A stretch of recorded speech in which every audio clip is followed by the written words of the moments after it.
I shared earlier about URL rewriting and that being a limitation of Windows-based servers. Well, it's not true that Windows cannot do URL rewriting, but you really need Windows version 7 upwards to do that. So if you're on Windows 6 software, it's not that good for rewriting. Version 5, forget about it. So if you've got the latest Windows software, version 7 or higher, then you can do URL rewriting, but it is nowhere near as easy as doing it on a Linux-based server. On a Linux-based server, you use a file called the htaccess file, and I'll talk a bit more about that later on. But fundamentally, rewriting a URL is this.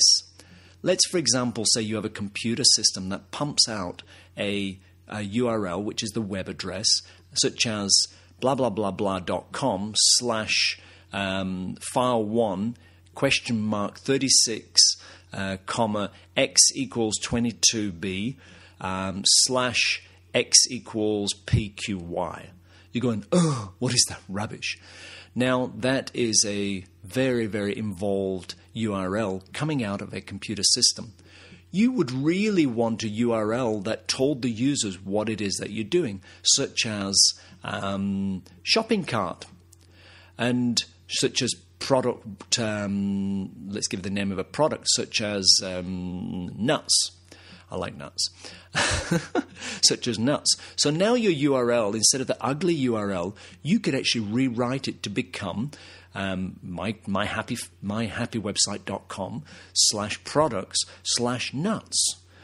And it's got a nice URL.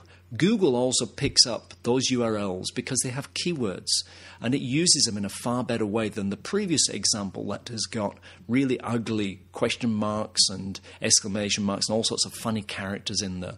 Google does not like those. But when it's got a nice rewritten URL, Google will use it. Plus, your users can see what it is a lot clearer and can type it in a lot easier, so if they ever need to do that. So that's what URL rewriting is. We'll talk a little bit more about the htaccess file and what that is on a Linux-based server a bit sooner.